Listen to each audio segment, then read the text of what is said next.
Among all the talks about progress and development, Kolkata was once the economic, political, and also cultural capital of India. Though the city of joy, it is indeed a chaotic place with pride and humbleness side by side. Kolkata is situated on the eastern bank of Hooghly River, a city that adapts and changes accordingly to the current time, but still holds on to its own heritage and tradition. From the claustrophobic north to the more spacious south, from imposing Victoria Memorial across Maidan to the Grand Hotel, along Chowringhee to the faster moving Red Road, Kolkata will seem like a vision from different worlds. So let me take you all on a journey of the city's history.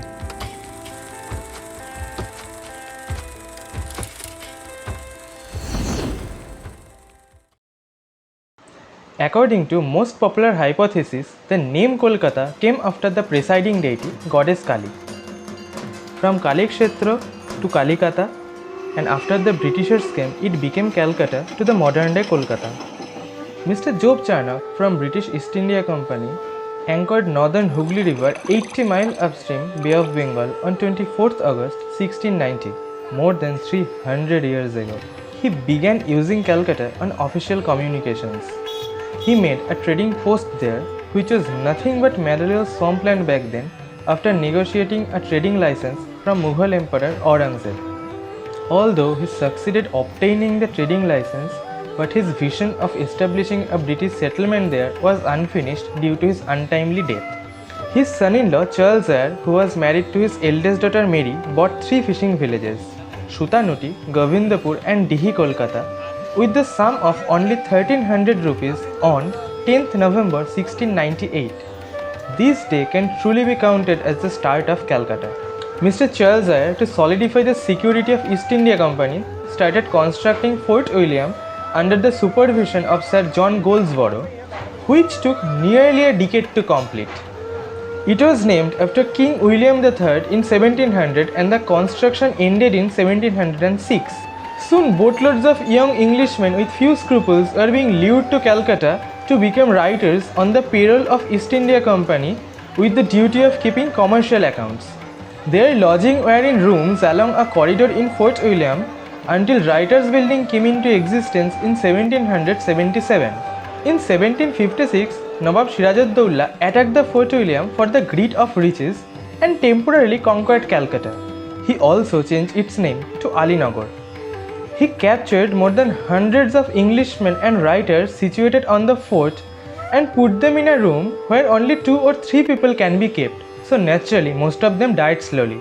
This infamous incident is known as the Black Hole of Calcutta. And naturally English couldn't take the defeat, so Robert Clive recaptured Calcutta in the same year. After the Battle of Plassey in 1757, everything came under East India Company's council. Per the 1765 Treaty of Allahabad, following the Battle of Boxer, East India Company was appointed as the imperial tax collector for the Mughal Empire in the province of Bengal, Bihar and Odisha. As Mughal appointed Nawabs continued to rule the province, Bengal was declared a presidency city, and naturally Calcutta became the headquarters for East India Company. Kolkata gives you a feeling of large storehouse of lineages which is visible everywhere, as it was developing more like a home to its rulers. The first church, St. Anne's Church, went up as early as 1709. British and native Bengali interests collided to form a boom in culture, art, music, literature and science. And the culture was so diverse by the mid-18th century that the white town for British became an example for neoclassical grandeur, while the black town for natives expanded rapidly as a separate locality. Wealthy Bengalis developed Blacktown as they invested more in land, set up bazaars, brought artisans in communities such as potters, blacksmiths, tanners, tailors, etc. The names of those parts in Sutanuti are still present in current day Kolkata: Kumortuli, Dorjipara, Muchipara, Kolutola, etc. Kolkata was the capital city of India from 1773 to 1911, up to 138 years in British colonialism. Probably it would still be the capital city if there were no political unrest against partition. Lord Curzon intended the partition as a way to divide and rule by splitting Bengal in a Hindu majority province and a Muslim majority province. But the inevitable backlash from the Bengalis he disdained through petitions, plays, speeches, and patriotic songs by Rabindranath Tagore and others, and even the open rebellions against British rule proved too much for the British to handle. So the partition was rescinded in 1911 and the capital city was transferred to Delhi for the open hostility against British rule. Kolkata has always been an epicenter for art and culture, and 19th century has to be the golden age, a cultural renaissance. In my next episode, I'll talk about the cultural spike in Calcutta, so stay tuned.